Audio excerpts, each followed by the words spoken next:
on the 5 games that we're doing. So, hey, how's everybody doing today? Happy Sunday. God bless everybody. I tell you what, hopefully you guys are doing better today than my neighbor was doing. You never want to come home and find the ambulance and fire truck outside your house. Now, luckily, my house wasn't burning down, which if it was, whatever, I really could care less. It wouldn't be that bad of a thing. Just give me time to run in and get a few things. Can I do that? Can I run in and get a few things? I'm out. A couple of pictures, my laptop, and then shoes, let it go all to hell. Yeah, exactly. The rest of it, fucking take. I don't care. No, welcome in. Pre-game Sunday. Glad to have you guys on board. Huge weekend of games today. We've got no college football. Jaden Daniels won the Heisman last night. Not that anybody cares. Hey, shout out to the former Arizona State Sun Devil. All right, Jaden Daniels. Yeah, well, apparently you're the only Arizona State Sun Devil celebrating his win today. Apparently you didn't see the tweet from when he left Arizona State. And his teammates were saying, good, get him the hell out of here. So apparently he did not leave Arizona State on amicable terms, so to speak. But whatever, he won. I don't care. Sour grapes. Well, this happened when he left a year or two. No, I know. So, well, you know what? Good for him. What is he supposed to do? Okay, the team, the program is going to be was under investigation. They were staring some penalties in the face. Antonio Pierce gets unceremoniously bounced. Herm Edwards, the head coach, who stuck his head in the sand for all the transgressions, he got bounced. Of course, the place was turning into a mess. And, he wanted to continue his college career. So, good for him. I got nothing against him. No, I mean, look, guys pay for all the time. It's interesting that suddenly we see a video of in today's look. It was a bad time in Tempe. I mean, there was so much optimism when Herm Edwards got hired.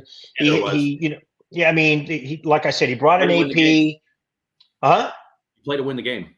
Yeah, you play to win the game, and you play for bowl position, and next thing you know, I mean, the whole place got blown up, and so wasn't the biggest thing he did though wasn't like the big knock on Herm was that they talked to people during the COVID no talking period or something like that. They had during the COVID period they had an off-campus event where they spent some time with some recruits at a Topgolf. That's it. And that's what I'm saying. Really they spent 5 minutes talking to them. That's it. They spent 5 minutes talking to these kids. That's not the most Herm Edwards thing ever. Like Herm's just like, hey, let's go hang out at Topgolf, guys. We're not going to drink. We're just going to hang out. We're going to swing some golf balls. It was harmless. It was harmless. There was much ado about. I read the entire report because I'm thinking, oh my God, what did he do? Blah. I was thinking, I was ready to, consider him guilty until proven innocent. I'm reading this thing. It's like, that's it? 5 minutes? I mean, it's Herm, right? I mean, Herm is probably one of the nicest guys you'll ever meet. I tell a story about how when I met Herm one time at an event here in Houston, actually, I was with Henry, and so we meet him at this event. He's, he was the featured speaker, blah, blah, blah, blah, blah. And of course, me, this was back, and this was before Pat Mahomes. This was before any of what's going on now, right? This is for Chiefs. This is for all you new Chiefs fans. You guys don't remember any of this because, again, you don't remember what it was like before Pat Mahomes because you guys didn't care about us. So I go to Herm trying to goad him into talking shit about how terrible the Chiefs were, right? And like, man, Herm, they couldn't get you a quarterback. They wouldn't do this. You drafted so many of these good guys that are part of the team now. Wouldn't do it. Wouldn't take the bait. Wouldn't take the bait. I tried. He's just too glass half full. Yeah. Well, look, I mean, he was done in by the dreaded lack of institutional control. Well, that'll do it every time. Yeah, because he basically let his assistants run the ship.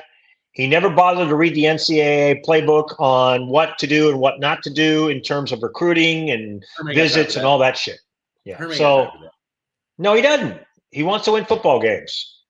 That's what compliance people are for, okay? You tell me what I can and can't do. Who said I can't go to Top Golf, for God's sake? Right. I thought as long as I'm not taking them to strip clubs or brothels, we should be okay. And then bribing them with cars or apartments for their parents, a la Reggie Bush. I'm good. Yeah. Anyway. All right, moving on. Hey, wouldn't care. Who knows? You know what? Next year we're going to see Jaden Daniels, hopefully in silver and black, baby. Hopefully. Hey, the last draft, mock draft, showed him going number 14 to Vegas. Do we really think Jaden Daniels is that guy? He might be, dude. I mean, I've watched him ever since his freshman year at Arizona State. He's electric. Yeah. He is their offense. He was responsible for 50 touchdowns this year, Freddie D. That's a lot. No, it is. Hey, listen, what are you jamming out to? What are you bumping? When you said electric, I thought it's electric. There we go. Speaking of electric, look, we've got an electric slate of games going on today, okay? We're going to get into Chiefs Bills. I've got a lot to get to as far as that goes. I've been fighting people on Twitter all week when it comes a month. Now, this week it really picked up, though. I fought with one guy until about 10:45 at night. And then finally I just said, I can't do this anymore because I'm all for Twitter back and forth, but you have to gauge when the name calling starts with the second or third reaction. You're not going to get. I mean, look, me and this guy argued about. I said, was this the initial tweet? Viable pass catchers? Was this the viable pass catchers thing? That was the viable pass catcher tweet, right? Yeah, so what precipitated the whole thing, though, was that our boy Mark Bowrichter, former Chiefs wide receiver, one of those try hard. I mean, he's white, okay, so that tells you all you need to know right there. But right? So I want to say he's a I want to say, how many brothers you know named Bowrichter, for crying out loud, okay? So number one, Mark he's still affiliated with the Chiefs, okay, in somehow, some way. And I think he was doing color for a little while. I mean, he might have been like not the play-by-play, but it's like he's the fill-in color analyst. I think he does every now and again. He's the guy on the sideline. Anywho, so he tweets out after the game on Sunday night, Chiefs fans, we face a little adversity and everybody loses their mind. Adversity. Yeah. And I'm like, dude, this ain't adversity. This is the same problem we've had since week one, okay? Right.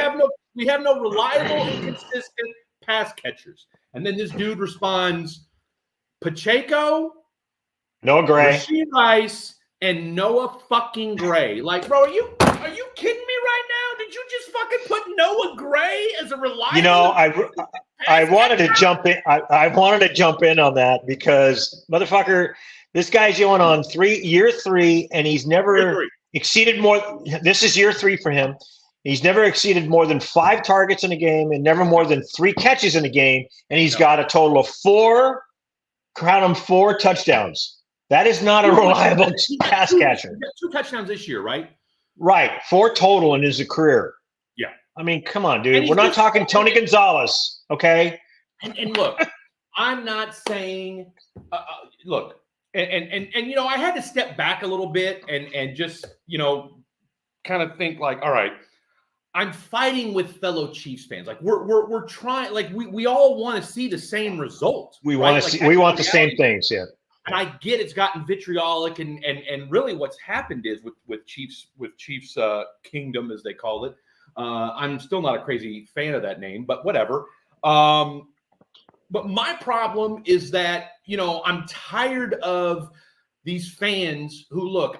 First of all, don't tell me how lucky we are. Okay, I don't need to hear that. All right, and I don't want to hear, we were shitty for so long. Let's just enjoy the ride. Fuck you. Number one, don't tell me how to enjoy my family. That's number one, okay? Because look, as well as anybody, Mike Babbo. All right, you're a Kenny Stabler guy, correct? Okay? He's a god. Yeah, he's a man. Okay, Kenny. He's everybody that I hold. He's the standard I hold everybody else up to who wears the silver and black. Okay, period. Okay, beautiful. That sets this up great. Okay, so Kenny Stabler retired in what? Early 80s? Yeah, 82, I think. 82. With the Saints. Okay, so Kenny Stabler, who is your Pat Mahomes, all right? Yeah. Left the Raiders 40 plus years ago. And with the exception of Rich Gannon for 2 or 3 years, you guys are still waiting for your next Kenny Stabler. Okay? Yes. So that being said, using that as the backdrop, oh, by the way, let's look at how Patriot fans are feeling right now. In the wake of not having, by the way, let's look at how Saints fans are feeling. Let's look at how Dolphin fans felt for a gazillion years. Let's look at how 49ers fans felt for a long time. My point in all that, and Green Bay, who started to feel it for the first 6 or 7 games, like, oh wow, this is how the other side lives. And then of course you've been on a roll the last 3 weeks, and maybe Jordan Love is that guy. Which, by the way, Indianapolis with Peyton and with still looking right. Right. So my point in all that is that all these Johnny come lately to the Chiefs bandwagon, and I get it, I understand it. When you're a popular team and you got the best quarterback in the planet, that's going to happen. But don't tell me how I should feel about this team when the window to competing for championships is so finite, okay? And when you have a quarterback of the ability of Pat Mahomes, and you surround him with bullshit and then do nothing but double down on said bullshit, guess what? I'm going to be upset about it, okay? Because I've seen how the other side lives. I've seen what it was like when our family and our house in Chiefs Kingdom was in discontent, which was pretty much the first 35 years of my life. Okay. No, that's a great point, Freddie. I'm sorry to interrupt you, but because if you take a look at those dynasties that the Raiders had and the Niners had, the Raiders, yes, they had Kenny Stabler, but they surrounded him with a Hall of Fame offensive line, 2 Hall of Fame wide receivers, 2 Hall of Fame tight ends. Okay. And 5 or 6 guys on defense that were either in the Hall of Fame or near the Hall of Fame. The Niners, they had John Taylor, Jerry Rice, they had Roger Craig, Wendell Tyler, all of those, and of course, a couple of guys who could be in the Hall of Fame in the offensive line. If you have a generational talent like a Patrick motherfucking Mahomes, you want to get him wide receivers to get on the ball, especially when Travis Kelce is a little bit long in the tooth, is a little bit beat up. You have a good offensive line, but God damn it, get him somebody who can catch the ball. Now, Freddie, I'm going to throw you a little lifeline here, and we're going to get to this later, but I think they may have something in Rashee Rice. I mean, he's a rookie. I agree wholeheartedly.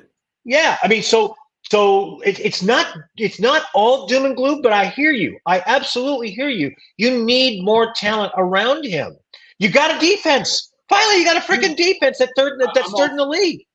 I think look, I'm with you 100% on Rashee Rice. Okay, I think Veach finally found a wide receiver. Like, he's been I mean, and look, he's missed so many times. This is maybe why I'm not as irate as some fans, or I mean, you got fans that have gone totally fucking off the reservation. Fire Andy Reid, fire Brett Veach. No. I'm not. Lose your handle. Come on, that's crazy. Now, I do think that a year like this year does make you, that if as a franchise, you better reevaluate some things. You better look at how you go about. And look, I've said this, and I told Henry this, and I think I've talked to some other people, Chiefs fans, about this. Look, the Chiefs, the mistake they made this year was that they were banking on how last year's defensive secondary, which was 4 rookies in the backfield last year. Right. They really thought, okay, as that group went on last year, it really got better and better as the season went on, right? Like by playoff time, that group was, you would have never known that you had 4 rookies starting in the secondary for the Kansas City Chiefs the way they played last year, whether it was the AFC Championship game, whether it was the way they buckled things down in the second half. And you could argue in the Super Bowl, but you could argue today. I mean, look, Jalen Hurts went nuts last year. You just, they made some stops when they needed to, right? And it was more about bend don't break last year. I think they expected they were banking on the same kind of transformation and evolution for their wide receivers this year. And it just hasn't happened. And here we are in week 14. If it doesn't happen this week, or if it doesn't happen through week 14, I'm sorry, but I'm just not I just don't expect some light bulb to come on and all of a sudden this Chiefs this Chiefs wide receiving group is going to be legitimate. So we'll get back to the Chiefs and Bills, because like I said, I got a couple other things to talk about this. Sure. Like I said, I think today's game is a real Again, look, Veach is coming back. Andy Reid's coming back. I do think there's going to be other changes made. Embry needs to go. I mean, look, Wes Welker is the wide receiver coach for the Miami Dolphins. Okay, Wes motherfucking Welker. All right, a revelation for 5 or 6 years. By the way, one of the best slot receivers we've ever seen in a long time. Okay, he's coaching up the Miami wide receivers. Okay, we've got some fucking turd Ferguson back from the KU era when they were dog shit. All right, so give me a fucking break. Anyway, all right. Biggest game of the day today, I would argue, is probably in the NFC, and I don't think that's being hyperbolic in any way, shape, or form, Mike Babbo. Philadelphia, Dallas. Philadelphia looks like they're coming down to earth a little bit. Look, they got slapped around by the 49ers last week. Look, I don't care. Even if the Chiefs do get right, I just don't know with the way the 49ers are playing. If they're healthy and at 100%, I mean, they're going to be a tough team to beat. But before we begin, though, but that being said, Eagles, Dallas, this is a huge game for Dallas. I think this game's bigger for Dallas than it is for Philly. I would agree with you because, to be honest, I mean, Dallas hasn't played anybody yet. The last time they beat – so when they beat the Seahawks last week – last week, that was their first victory against a team with a winning record since week 2 against the Jets, when the Jets were 1-0. Since then, any team with a winning record, they've been pasted. They got annihilated by the Niners, 42-10, and then of course they got beat by the Eagles in their last meeting, 28-23. So, which was a close. It was a close game, but still, I mean, they lost. I mean, so everybody they've been beaten up on the worthless NFC East, the Giants and the Commanders. And they've been beating up on them. They've been, hell, they even lost to Arizona, and Joshua Dobbs for crying out loud week 3. So they must win this game if they have any hope to get the NFC East crown, especially, of course, over Philadelphia. Philadelphia's got their own issues, right? They're allowing like 260 yards per game through the air. They're 24th in defense in points per game at 24 a game. They've got to keep that number 1 ranked Dallas offense on the sidelines, and they're not really that good. Through the air, they're going to have some problems with CeeDee Lamb, who has been going off the last 4 weeks. He's balling. He's absolutely balling. Now for Philly, they get a very important piece back. Dallas Goedert. He broke that forearm. And so he's back against Dallas today. He will play. Dallas on the injury front, they're clean as a whistle. No one is designated either questionable, doubtful, anything like that. So it's all hands on deck for the Cowboys. But again, I think this is a must win for them. But I think it's also a must win for Philadelphia. And I actually am going to predict an upset win for the Eagles. I think the Eagles are going to take this. Call it 30-24. Oh, you like the Eagles to win this game, huh? I do. Interesting. The thing that really was intriguing for me in the Eagles-Niners game, Freddie D. First of all, the Eagles held the Niners to 2 3-and-outs to start the game. They marched down the field their first 2 possessions, but they only got 6 points out of it, 2 field goals. But those first 2 possessions, A.J. Brown was absolutely owning Charvarius Ward, the cornerback, on those slant ends. There was no defense for it, and then for some reason they went away. I mean, they just went away and they started throwing the ball deep to Devontae Smith, and then they started handing the ball off. And of course, the Niners, they got their sea legs about them, and boom, they were off and running. And the Eagles defense couldn't stop them. But I really do think that the Eagles are going to learn from their mistakes from last week. They're going to take care of the football. They're going to get the ball to A.J. Brown some more because, he's already got I think he's got close to 1,200 yards receiving this year.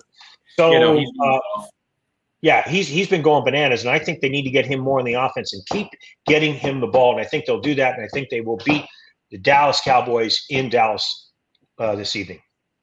Bold take by you, and of course that's the Sunday night game. I'm going to go with the Dallas Cowboys to win this football game. I just feel like right now this is with the way Dak and this game is as much about Dak Prescott. Then there was a story out a couple of days ago, and you got to take some of this stuff with a grain of salt. I mean, it's the internet, so anything it's got to be true. Yeah. But apparently the story, the gist of it was that if the Cowboys flail again in the playoffs, they're going to get rid of Mike McCarthy and promote Dan Quinn to head coach. So whatever, who knows? This much we do know.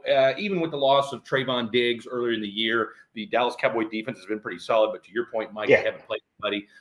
They're kind of like the NFC version of the Miami Dolphins this year. I mean, two teams that got both, a lot of high power offense, but we're still kind of waiting to see, okay, beat somebody that will respect you for them. And that game's today. That game's today. Yeah. One of those deals. If they beat Philly, I will take notice. Until then, absolutely. So I think the Cowboys win today. I really, really do. I think they're catching the Philadelphia Eagles at the right time. And this is get right in the sense of get right because you are showing to the rest of us, all right, that you're not just a regular season team. And if Dak Prescott wants to let everybody know that he's a legitimate MVP candidate, win tonight. Put the team on your back and win tonight. If the Cowboys win tonight, and it's a testament to what our boy Dak Prescott does, and he goes out there and deals, put him in make him the leader in the clubhouse as far as I'm concerned. If they win a game, well, he's going up against right now the favorite in Jalen Hurts, right? You got him, Purdy, who's getting a lot of love, and we'll talk about him in just a second. But I like Dallas to win tonight. I like Dallas to win 27-23. I think they do just enough to win and get this thing real exciting because all of a sudden, if you win tonight, now that NFC East and just the overall NFC ranking, suddenly things get a lot more exciting and interesting at that point. So you like the Eagles 30-24. I'm taking the Cowboys 27-23. All right. For those scoring at home, sorry, Freddie, but Dallas is a 3.5-point favorite tonight, and they are 6-0 at home. So that's what they're banking on. So, all right, cool. Moving on. I got them covering the spread. Hey-o. Okay. Hey-o. You got them losing.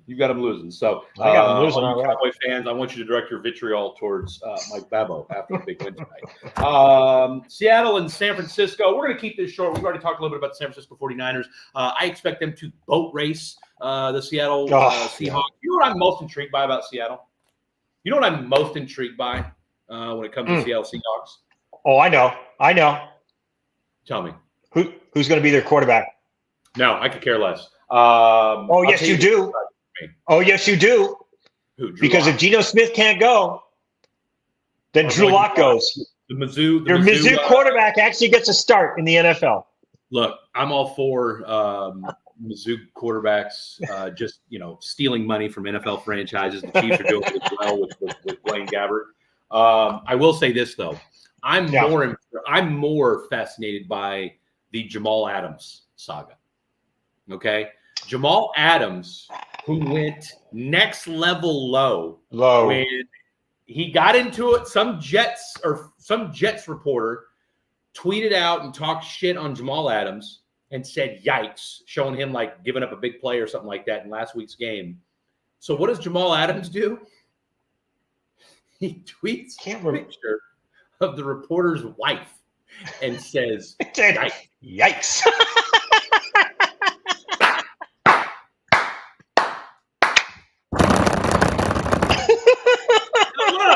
Now look, I'm not saying that's okay. I'm not saying I can. But it's funny. It's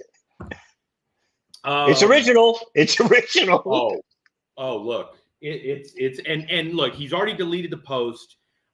He said He said him and this guy have had beef. Trust me, you can find it. I'm sure it's been screenshotted a time.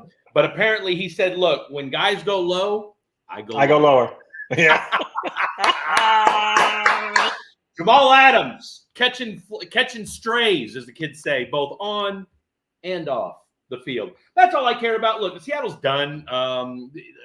For as good as this football team's been, there's just something wonky about this football team. And I think, look, Geno Smith is good, not great. All right. Geno Smith, and I love the story, and I'm glad he got paid and all that kind of stuff. Look, Seattle's here, San Francisco's up here. All right. That's the reality of it. Okay. I mean, they might keep it competitive for a quarter or two, but the reality is when the Niners are healthy, and they are right now, forget about it. Yeah, no, they're unstoppable. Really, the only team that can stop them is themselves if they turn the ball over. Well, or getting hurt. or getting hurt. I mean, but even then, I mean, they're able to weather the storm. I mean, remember, Deebo Samuel was out for like 3 weeks, and what happens? Brandon Ayuk goes bananas, and of course, they have Mr. Everything and Christian McCaffrey. They've got an unguardable tight end, and then Brock Purdy's playing great ball as long as he takes care of the football. And the Seahawks are Freddie D. They're the most banged up team in the NFL, coming off a 3-game losing streak, including a 31-13 pasting by those same Niners on Thanksgiving Day. It was just like, you remember when Seattle, their stadium used to be, the toughest place in the NFL to play? Not anymore. I mean, especially not for the Niners. And their defense has allowed more than 410 yards per game the last 5 weeks. That's a lot. And, well, they're not getting any pressure on the quarterback. That's the issue, right? Is for a Pete Carroll-led defense. They brought Frank Clark in to try to help bolster that pass defense, and he really hasn't done a whole lot. And that's the reason why the Chiefs got rid of him. Hell, that's why the Denver Broncos got rid of him. For a guy that has and look, kudos to Frank Clark, but look, when your whole job is to get to the quarterback and you don't. And you don't. I'm no Marty Schottenheimer, but good God, that's it kind of defeats the purpose, doesn't it? It's kind of like a left-handed reliever. If you can't get left-handed hitters out, then see you. Speaking of left-handers. By the way, we're both in agreement. San Francisco wins, right? Oh yeah, I predict Niners in a blowout, 33-14. The only issue with the Niners, and they're so deep in the defensive line, I'm not even sure they're going to miss them, is Eric Armstead's still out with that foot injury. Elijah Mitchell, their backup running back, is doubtful with a knee injury. But other than that, they're very healthy. Deebo Samuel's rushed for a touchdown each of the last 3 games. They're just so many weapons. You like San Francisco 33-14. I'm going to go. I'm in that same vein, Michael Babbo. I like the San Francisco 49ers to take care of business today, 31-13 today. So yeah, it's fat and happy day for you 49er fans out there today, and rightfully so. Again, you'll be I mean, look, that whole NFC. Look, San Francisco fans, when you wake up tomorrow, all right, it's going to be a much different NFC when you're going to have a 3-way log jam, and I'm not going to get into the tiebreakers. I'm sure we'll all beat up that shit throughout the course of the week. I saw this spread that actually I actually saw this, that with a victory today and a loss by the Vikings in Vegas, the Niners can clinch a playoff spot at 10-3. If who loses? If the Vikings win. One of 2 teams needs to lose and the Niners need to win. And I think one of those 2 teams is the Vikings. Vikings? Mm-hmm. Huh. Interesting.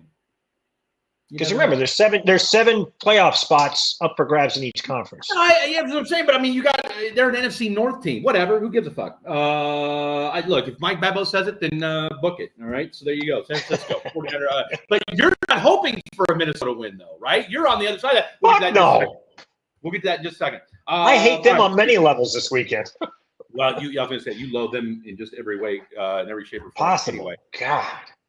Speaking of left-handed people, or at the very least left-handed batters, Shohei Ohtani signed the mega contract yesterday. I don't know if he signed it, but he announced it. 10 years, $700 million. Look, we knew it was going to be somewhere in that $500 to $600 million, closer to the $600 million. Where did I see? I think it was the Blue Jays offered $600 million, if I'm not mistaken, and then the Dodgers said, "Hold my beer," and slid over a case of Sapporo and said, "Here you go, buddy. Hold my checkbook." Yeah, hold my Sapporo. Here's $700 million. And the rest is history, as they say. So, look, I don't care enough about baseball in that sense to, everybody yesterday was like, they need a salary cap. They need a salary floor. Guess what? The most powerful union in sports ain't going to let that happen anytime soon. If they haven't done it to this point, I don't think it's going to happen anytime in our lifetime, Mike Babbo. Look, to me, baseball is literally been – you got your 4 or 5 high-grossing paying teams, and then you're gonna sprinkle in a broke team that catches lightning in a bottle every year. The Rays, who will flirt with something, and then you've got like the Astros, who are still, I think. Look, Astros are kind of hanging on, right? I mean, I feel like the Astros have a year or two left of this current dynastic run. We'll save that for another conversation. But to me, look, it's the Dodgers, it's the Mets, it's the Yankees, it's the Astros for another year or two, and then it's everybody, and then it's 2 or 3 teams that'll sneak in. You know them a lot better than I do, and then that's the end of it. And that's what we're watching for the next 162 games. All right, so we'll make this quick because this is a Chiefs show, this is an NFL show. But you mentioned 3 high salary teams: the Dodgers, the Mets, and the Yankees. Yes. The Dodgers. They spend a shitload of money and they get bounced in the first round of the playoffs. The Mets spent a shitload of money. They didn't even make it to the fucking All-Star break before they just make it. Went on a fire sale at the deadline. $330 million payroll, spending it on $86 million on 2 guys that were, pushing 40. And by the All-Star break, they were gone, or certainly by the trade deadline, they're gone. Yankees 82-80 last year. They haven't made the playoffs, or they haven't won a World Series since 2009. They keep on spending. They keep on buying high-priced talent that never seems to pan out since Roger Clemens, because free agents can't win in New York. They can't. They wilt under pressure for whatever reason. I am sick. I mean, and look, Shohei Ohtani, God bless him, he gets $700 million. Most of it is going to be deferred. That was his choice because he wanted to give the Dodgers payroll flexibility so that they could afford more talent. But let's face it, Shohei Ohtani is not going to pitch next year. We may not know if he's going to pitch at all. They're going to try a modified version of a Tommy John surgery. He had Tommy John surgery in the middle of the 2018 season, did not pitch in 2019 at all. A first Tommy John surgery, Freddie D, works wonders.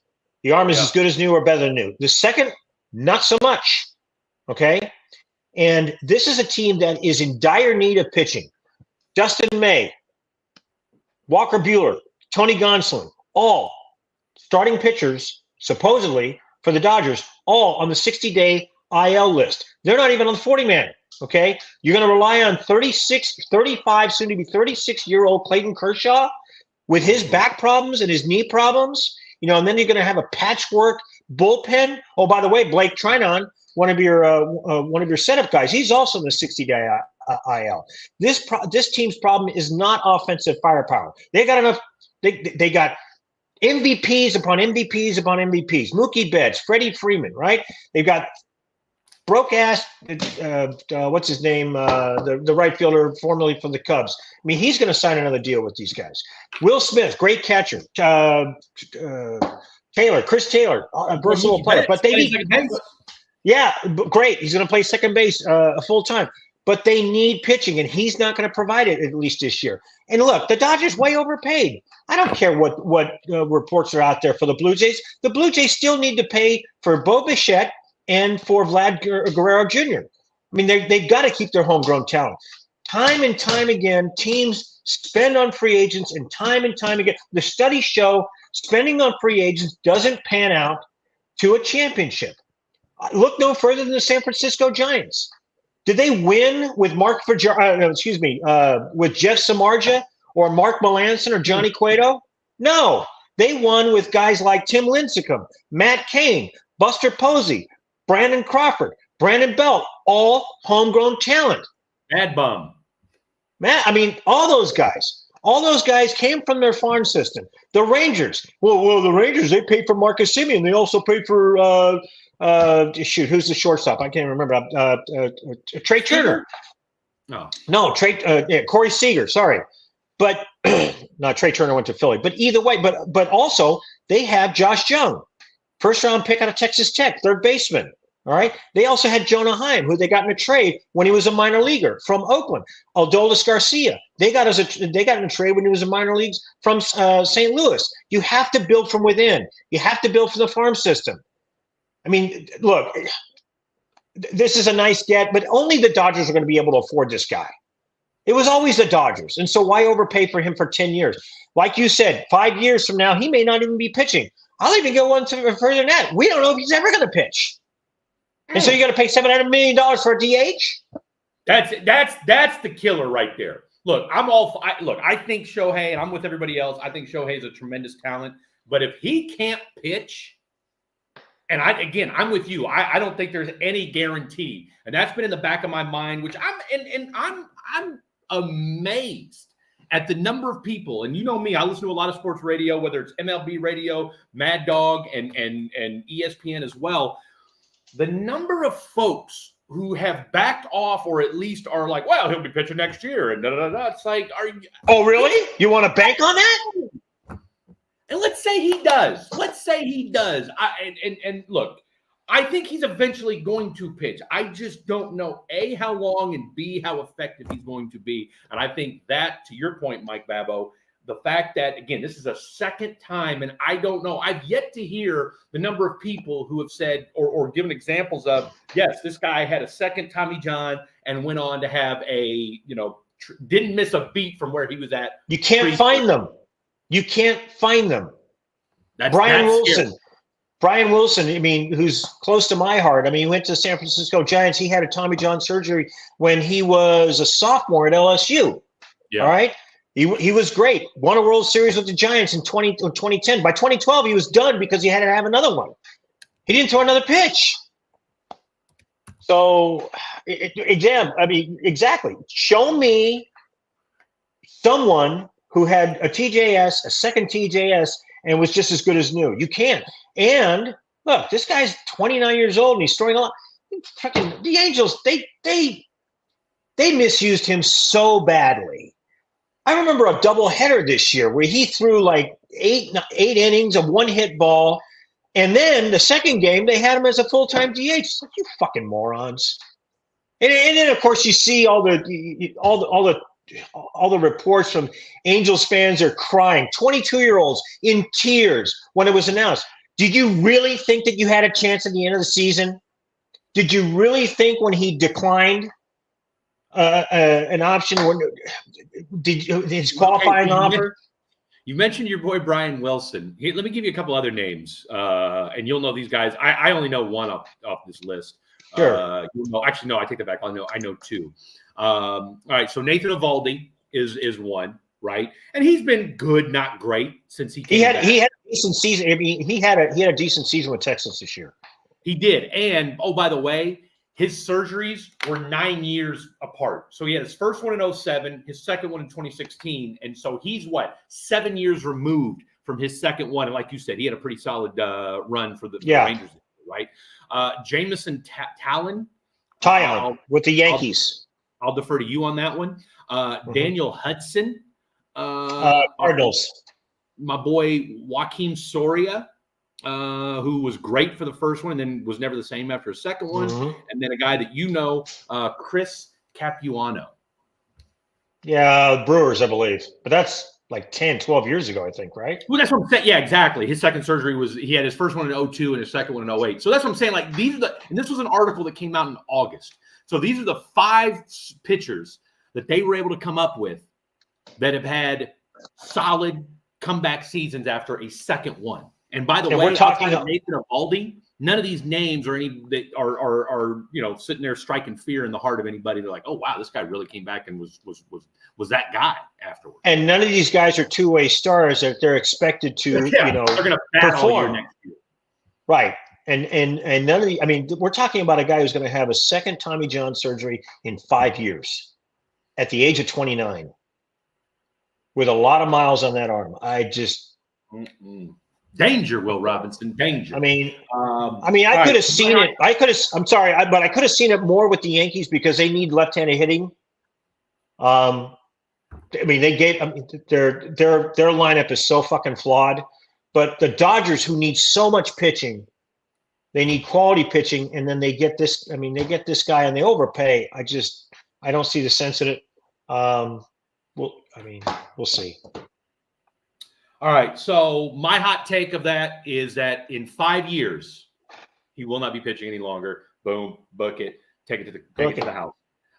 Houston, New York Jets. Let's get back into some NFL. Houston, New York Jets.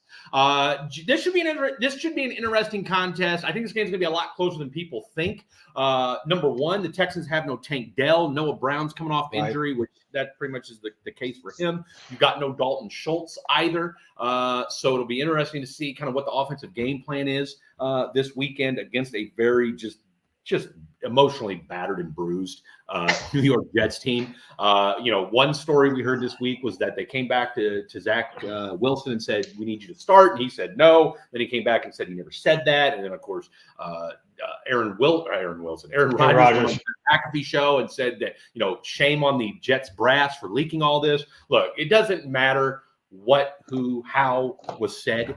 The reality continues. The Jets, have we ever seen a team that went from the penthouse to just dysfunction junction like that? You benched your quarterback for who had been playing for 2 weeks in Tim Boyle, and then you cut him that week, and then you try. He was terrible. I know that.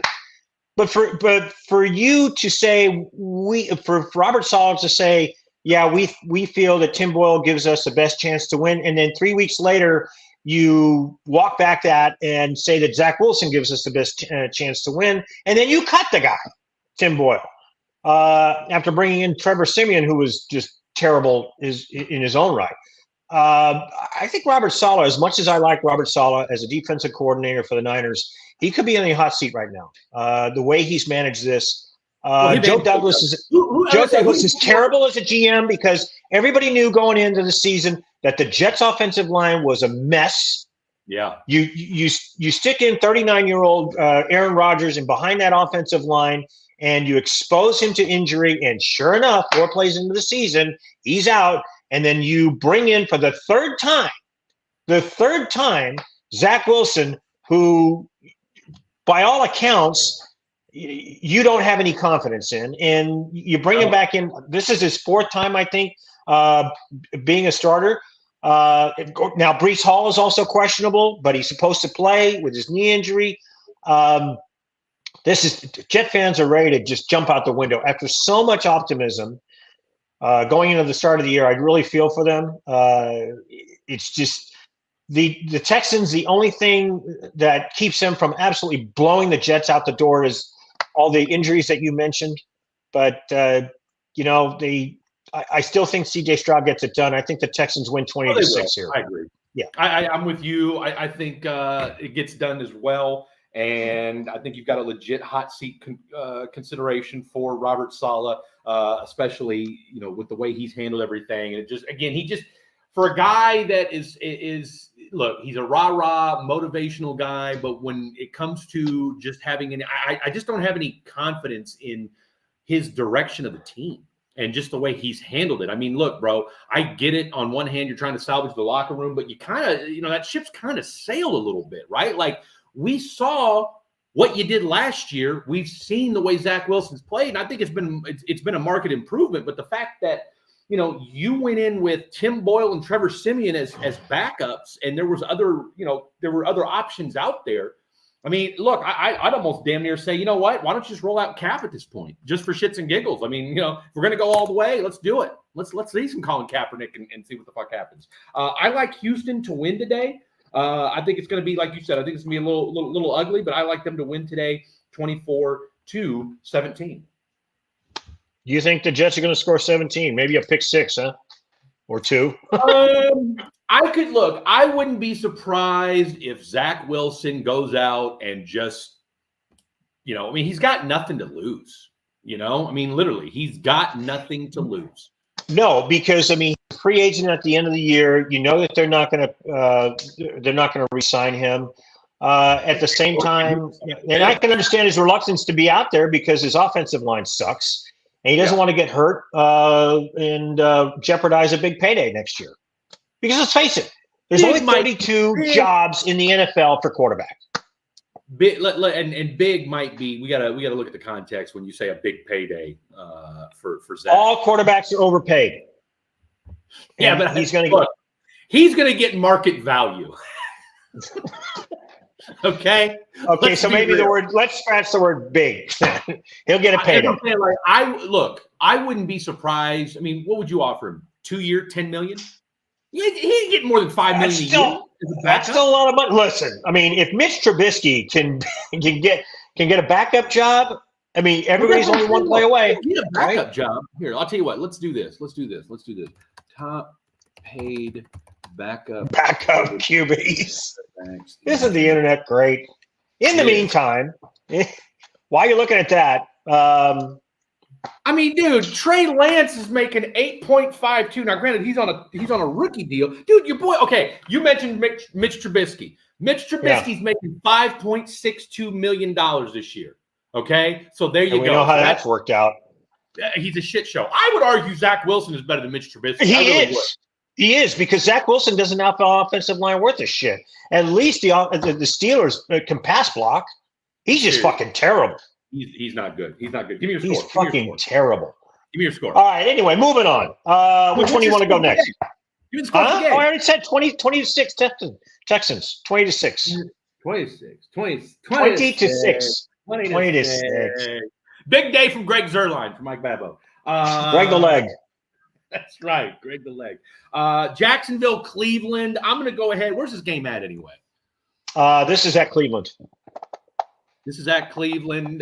Jaguars are 8-4. Browns are 7-5. Cleveland's giving 2.5. Cleveland finds a way to win today. I'm going to go with 16-15.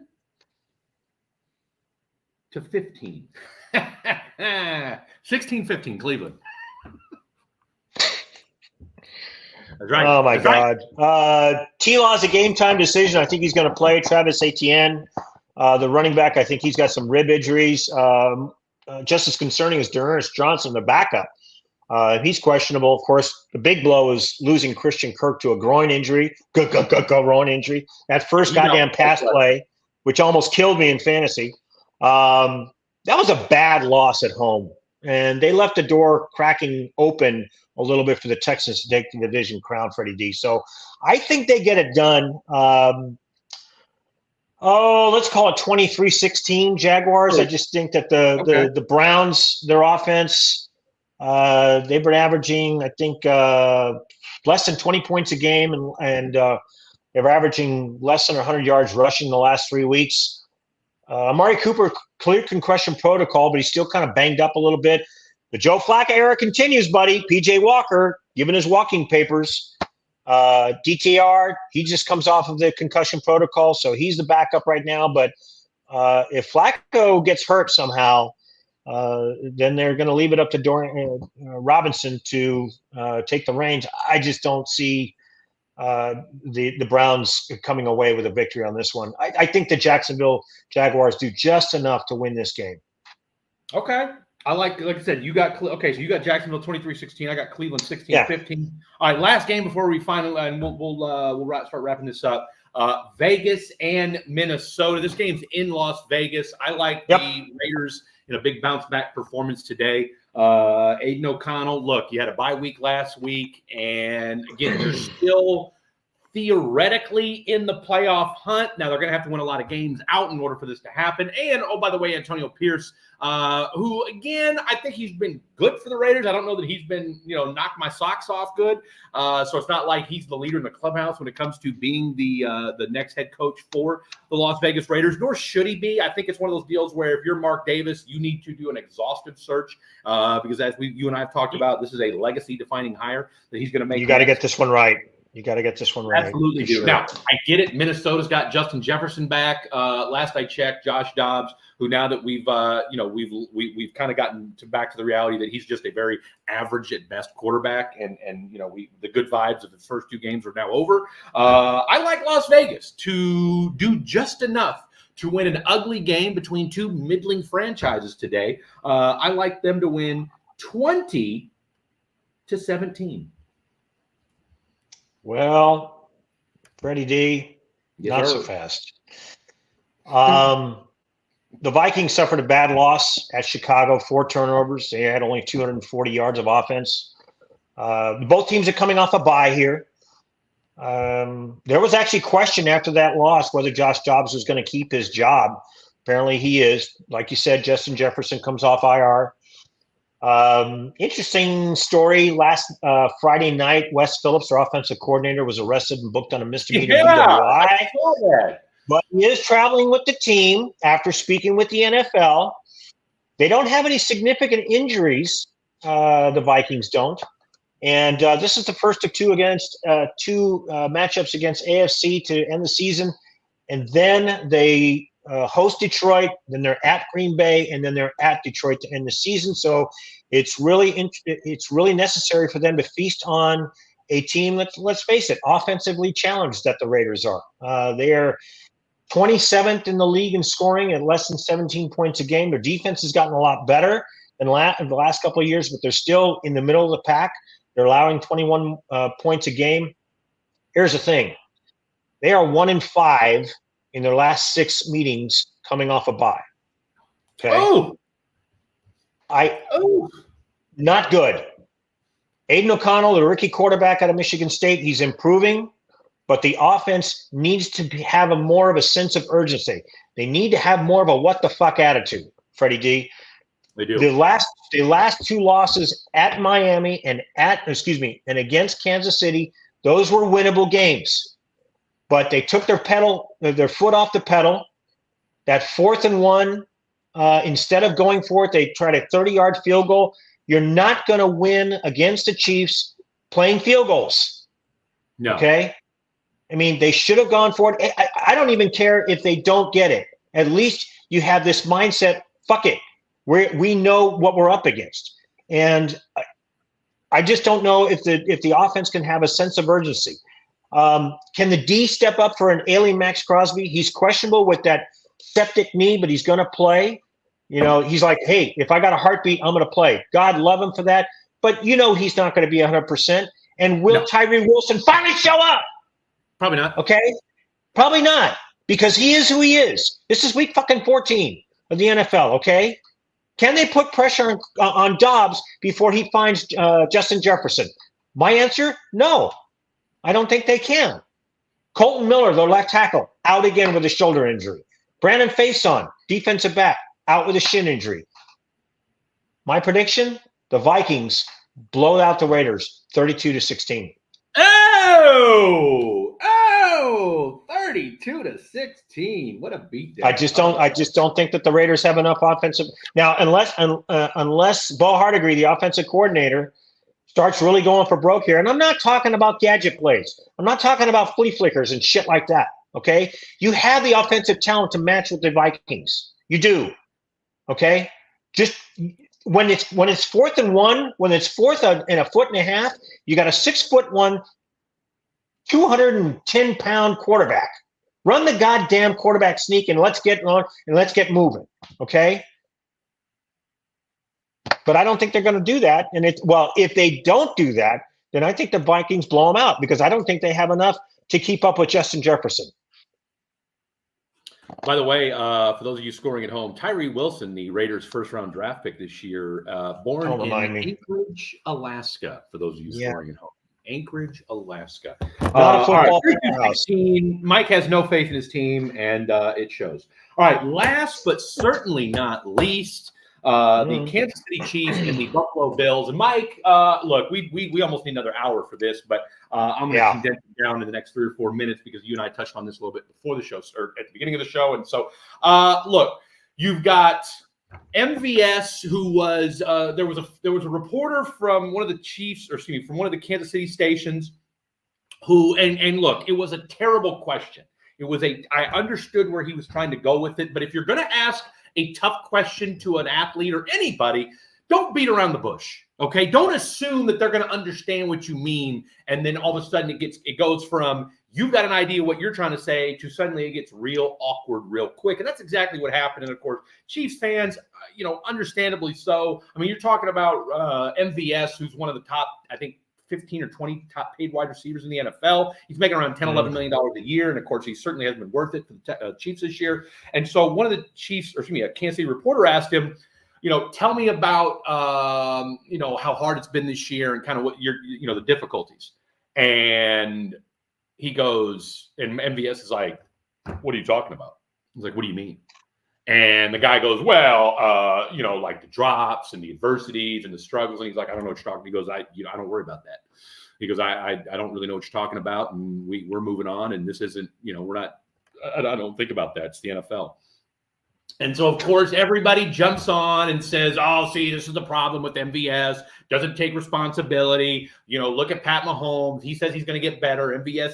And, look, I get where MVS is coming from to an extent, okay? Don't come at me with some gotcha headline that you're looking for, and then you're going to come at me with some, well, tell me about what's going on. I mean, if you ask some vague, dumb shit question expecting – look, professional athletes – know what the fucking game's about, right? They especially nowadays, these guys understand the whole gotcha aspect and how one headline or one bite taken out of context can totally change everything. And so I'm not mad at it. Look, I'm mad at MVS, the receiver. I'm not mad at MVS, the guy off the field who's asked, getting stuck with answering stupid fucking questions. That being said, it's week 14. And I'm done with, the Chiefs are going to figure it out. They're going to, we got Pat Mahomes. It's week 14. Okay. You've got a tight end who, for the first time in his career, is literally halfway out the door. And I don't know this to be a fact. I haven't read anything, but ever since, look, first of all, Travis Kelce looks 34 this year. I don't care what anybody says. Travis Kelce does not, and look, that's as much about father time and being banged up this year as much as it is about anything, okay? But two, if you don't think that suddenly a guy who in the course of the last 9 months went from being a good, all-time great to, he's going to do his podcast and all that kind of stuff, who is well-known along the NFL fraternity lines, to suddenly now everybody knows who Travis Kelce is. Okay. He's dating the Time Person of the Year, for Christ's sake. Okay. Right. He's talking about their family and how they're going to, rumors are about, what they want to do afterwards and how she's never dated anybody like him before. And all this other shit. You can't tell me human nature wise that he's not starting to think a little bit about what post NFL looks like for him, because it looks a whole hell of a lot different now. And we don't know. And by the way, between MVS, who went after that reporter on Twitter, we had another guy this week say, we're paying too much for Justin Reed. It could have been spent this way. Veach is 10 worst days of GMing ever. And then Justin Reed comes out and says, go kiss my ass. You don't know what you're talking about. So we've had two Chiefs in the last week come out and attack reporters or respond. And you never see that. You've never seen that in the last 10 years. That before. Okay? You're exactly right. Oh, by the way, Pacheco's out. All right? Yeah. So you've got you got no Pacheco. You've got broke dick Clyde Edwards-Helaire, okay, who runs the same 40 as Mike. All right? Mike's old enough to be his dad, for crying out loud. With a hyphenated last name. Don't forget that. What's that? Hyphenated last name, which I told you I had a problem with when we drafted him, and I don't care. Oh, his dad and his stepdad get along. Boom, boom, boom, boom, boom. I don't give a fuck, okay? I don't care, okay? They could be singing Kumbaya all game long, all right? It doesn't help. The Clyde Edwards-Helaire is slow and can't hit a hole, all right? Period. I'm over it. Hi, my name's Clyde. I have two daddies. and you know what? Given the state of fathers today, the fact that Clyde's got two. He's got two? God bless him. That's okay? Two more than a lot of guys out there. All right, so I'm happy for you, Clyde. Anyway, look, today I'm worried because you've got a Bills team that their season's on the line. Okay, this is it. Yeah. If they lose today, they're done. All right, like this is must win. This is not hyperbolic. This is like, you've got, just when we thought our team was crazy. Look, Sean McDermott making fucking 9/11 references to the terrorists. Okay, like you're psycho. Okay, Sean. And by the way, my including Sean McDermott on my hot seat list. Not so bad. Not so bad. No, not so crazy anymore. apparently he was pissed off at some of the relationships between the position coaches and the players. Like, are you kidding me right now? That being said, I think they do find a way, because that's how dilapidated this Chiefs team is right now. I do think they find a way. And, oh, by the way, one other thing, the guy that had that bombshell story about Sean McDermott said the same thing after he interviewed 25 different people associated with the Buffalo Bills. Said the same thing that we've been saying on this show all year long, was that 13 seconds against the Chiefs was the turning point, and that they have not been the same since that moment. We've talked about that ad nauseum here on this particular show. That being said, Buffalo finds a way to do it, and it's going to be this. Everything about the Chiefs is going to be good today except for their shitty wide receiver group, which has been the problem all year long. Guess what? Buffalo finds a way to get it done today, 23-20. Ooh, you and I are close. You're right. Buffalo, this is a must-win for them. They're coming off a bye and a crushing road loss to the Eagles, in which they blew a 10-point lead. They've now lost 3 of the last 4. Their offense hasn't taken care of the ball either, Freddie D. They haven't played a turnover-free game since week 4 against the Dolphins. However, Stephon Diggs, their wide receiver, is 31 yards away from 1,000 yards receiving for the year. You mentioned already for the Chiefs, Isaiah Pacheco is out with a shoulder injury, so it falls on Clyde Edwards-Helaire and Jerick McKinnon to share snaps. The one bright spot for the Chiefs is a rookie wide receiver, the second-round pick out of SMU, Rashee Rice. You know, he actually leads the Chiefs in – well, obviously he leads the wide receiver room in targets, receptions, and yards. But he also has the highest percentage of targets hauled in on the team at 80%, just a little bit higher than Travis Kelce, who's at 79.5%. So the biggest issue for them is giving him the ball and keeping him in the offensive game plan, especially now that Isaiah Pacheco is out. The other injury issues to worry about with the Chiefs, their left tackle Donovan Smith is out with a neck injury. Drew Tranquill, their starting linebacker, is out. Although you do get Nick Bolton back, right? And so that's huge for them. But the one time that the Chiefs didn't bring their A game defensively was last week against the Packers, and their offense couldn't bail them out. No. And I don't think their offense is going to be able to bail them out this week either. I'm with you, Freddie D. I predict the Bills in an upset. I'm going to call it 28-20. Buffalo prevails. Hey-o. 28-20. Boom. There you go. All right, ladies and gentlemen. Well, there's your list for today. Mike and I are pretty much in cahoots, except for Mike thinks Minnesota's going to win today. I'm going with the Vegas Raiders. I also think Cleveland finds a way to eke one out. My man likes Jacksonville to win by a touchdown.